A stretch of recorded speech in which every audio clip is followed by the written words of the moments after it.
Olá a todos, Shemuel Bet, episódio 11.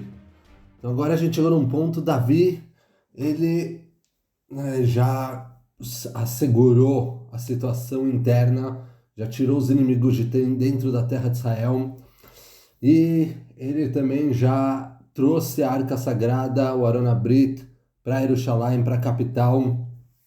Ele queria fazer o Beit HaMikdash, construir o Beit HaMikdash, mas Deus não permitiu isso. Deus falou que a situação política em geral ainda precisa estabilizar mais, certo? Deus não deixou Davi construir o Beit HaMikdash. E agora a gente chega no capítulo 8 do livro de Shemuel Bet, onde a gente vê a expansão do reinado de Davi. Porque Deus promete para Abraão Avinu, tem várias promessas de como será a terra. Tem a terra mínima e tem a terra máxima. A terra máxima, que é a visão de Abraão Avinu, tipo desde o rio Eufrates até Ner Mitzrayim, Adanar Agadol Ner Perat, certo? Até o rio do Egito. O rio do Egito provavelmente é o Elarish, é o rio antes do deserto do Sinai. Normalmente é entendido como rio antes do deserto do Sinai, que desemboca em Elarish. Mas de qualquer modo, o Davi, ele agora tem esse projeto, o novo projeto dele, agora que ele conseguiu assegurar, é conquistar a terra prometida para Avraham Avinu. A terra, não só o mínimo, não só ter o mínimo, e sim ter uma segurança, expandir o território e ter uma segurança também internacional, não só dentro como fora. Então a gente viu anteriormente que ele já fez um pacto com Hiram, Melech Tzor, certo? Esse foi um pacto que ele fez. A gente vê que o Davi ele tem essa mentalidade de criar pacto, de conseguir virar um poder internacional, certo? É diferente de Shaul. Shaul a gente nunca vê ele tratando com os povos além da fronteira, certo? Obviamente em guerras ele trata contra os povos, mas ele não tenta acertar a situação com povos ao seu redor. E agora o Davi, ele entra nesse projeto de expansão de território.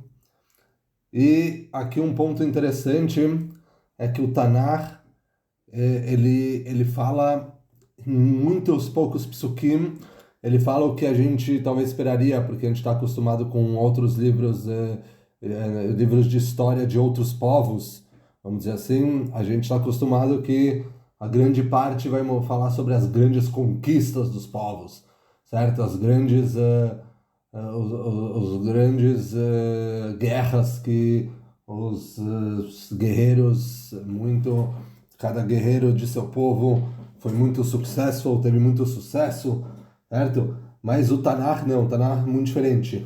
Toda a história de Davi, muito pouco é direcionado para as guerras dele, e fala muito, muito resumidamente aqui no capítulo 8. E aí, o capítulo 8 realmente começa falando sobre a guerra contra os Plishtim. E os Plishtim, Davi já ganhou 2 guerras, né, como a gente falou previamente, anteriormente. E ele nessas 2 primeiras batalhas, ele expulsou os Plishtim da parte central, da parte que era a parte habitada por Israel mesmo. Os Plishtim voltaram para a costa sul, o que é hoje Ashdod, Ashkelon e Gaza, certo? Para essa área. Mas agora o Davi ele faz um ataque nos Plishtim, para realmente os Plishtim não tentarem atacar de novo. Ele quer deixar os Plishtim neutralizados, certo? Então ele vai até os Plishtim, ataca os Plishtim de maneira muito forte, e aqui o Pasuk não fala muito da técnica de ataque do Davi, mas parece que ele seguiu essa mesma mentalidade que ele utilizou na guerra contra Goliat, certo? Contra Goliat era um inimigo enorme, inimigo muito forte, e o Davi era pequenininho, não tinha nada, mas o que que o Davi tinha? Ele tinha inteligência e ele tinha rapidez, velocidade. Então a inteligência, a velocidade e uma pedra foram suficientes para derrubar esse brutamontes, o Goliat. Então basicamente assim parece ser a tática de guerra de Davi, atacar com não tantas pessoas, pegar um exército muito rápido, muito ágil, muito eficiente, muito forte, que consiga atacar os locais e destruir eles assim de maneira rápida. Certo? Então ele ataca o Filistim e consegue deixar os Filistim e consegue conquistar os Filistim.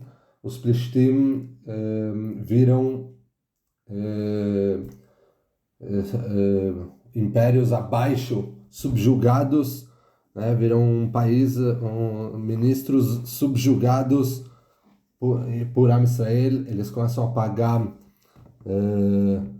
taxas para Am Israel, e assim, na verdade, se for pensar, mais provavelmente 100 anos, ou até mais de 100 anos de ataque de Plishtim contra Am Israel, desde a época de Shimshon, então possivelmente um pouco antes de Shimshon, certo? A gente tem os Plishtim dominando. Os Plishtim eram o poder, o arqui-inimigo de Israel, e de repente vem Davi, ataca eles com tudo, e daqui em diante, basicamente, a gente não vê mais uma força relevante, a gente não vê mais ataques de Plishtim contra Israel. Então, Davi realmente consegue abater os Plishtim, fazer um ataque forte contra os Plishtim. E assim, essa é a primeira conquista do Davi, mas o Davi, ele não para por aí. Ele, depois de atacar os Plishtim, ele ataca fortemente, brutalmente até, né? O Moab. Por que que ele ataca Moab? Uma boa pergunta. O Tanakh não explica por que que ele ataca tão brutalmente Moab. Moab, eles moram na região leste do Mar Morto, certo? Então é o sudeste da região central de Israel, do que era Yehudá e Shomron, certo? A região sudeste é Moab, e Davi ataca eles e mata 2/3 da população. Ele dá um ataque brutal. Os Chachamim falam que o Moab, o Davi deixou lá a família dele, e de acordo com os Chachamim, o Moab, eles mataram a família. O rei de Moab matou a família de Davi.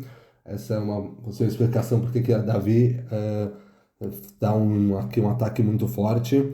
De acordo com essa explicação, foi uma coisa pessoal. Ou dá para explicar que eles eram os mais fortes nessa área leste do Jordão, e Davi queria mostrar a sua força. Então, por isso que ele começa fortemente contra Moab. Depois, então, ele vai lá, ataca Moab, ganha a guerra, e aí ele vai para o norte, contra Aram. Aram eram muitos povos no que hoje é Síria. Tinham muitos povos morando nessa região, e o Davi, ele vai lá contra eles, e em primeiro lugar ele vai contra Hadadezer, que era o rei de Tzová, Aram Tzová. Tinha muitos, dentro dessa região de Aram, tinha muitos poderes independentes. Então, Aram Tzová, o rei de Aram Tzová era Hadadezer. Davi vai lá e destrói Hadadezer. Aí vem o Aram Damesek, que é uma outra região, é Damascus, atual Damascus. Aram Damesek, o rei, o pessoal de Aram Damesek vem tentar ajudar Hadadezer, mas Davi também destrói Aram Damesek, também conquista eles, e assim Davi consegue chegar até o Nehar Perat. Faz algo histórico que nos dias de hoje não tem mais ninguém na história de Israel que conseguiu isso. Fazer a Eretz Israel, a terra de Israel, chegar até o Perat, até o rio Eufrates. Davi consegue chegar até o rio Eufrates, que é quase o fim de Síria, quase toda a Síria para o norte. Depois tem um rei que vai conseguir também conquistar Yarovam, o segundo Yarovam. Ele também vai conseguir conquistar até perto de Eufrates, mas aí ele também tem ele só está com metade do império, né? Vai ter a divisão dos reinados, ele não vai ter todo Israel. Então, como Davi, essa região que Davi conquista e que Shlomo continua nos passos de Davi, isso a gente não vê mais nenhuma vez na história até os dias de hoje, né? Chegar, alcançar até Eufrates. E assim o Davi conquista todos esses países em volta, e muitos reis de Aram, dessa área do norte, muitos reis independentes, começam a ver que Davi tipo, é uma força incrível. Ele tem na verdade, ele não tinha tanta força material, mas ele tinha muita estratégia, e obviamente o Pasuk repete uma vez depois da outra que vai Oshá Adonai David, Deus estava com ele, Deus estava com Davi. E no final das contas, essa é a grande força de Davi. Deus está com ele, e ele tem, mesmo com uma tzavá pequena, ele conseguiu pegar todo esse terreno, toda essa Eretz Israel Agdolá, essa grande terra de Israel, que encobre uma área bem maior. Então, muitos reis do norte começam a querer fazer paz, começam a mandar ouro e prata para o Davi. E o Davi realmente, tudo isso que ele recebe desses reis, assim como tudo que ele conquista, ele preserva, a grande maioria, ele preserva para Hashem, ele bota para o Beit HaMikdash, bota voltado para o Beit HaMikdash, que é exatamente o ouro e a prata e o bronze e o ferro que o Shlomo vai usar, né, o filho de Davi, depois de mais para frente, vai usar para construir o Beit HaMikdash. Ok. Com isso finalizamos episódio número 11. Até o próximo.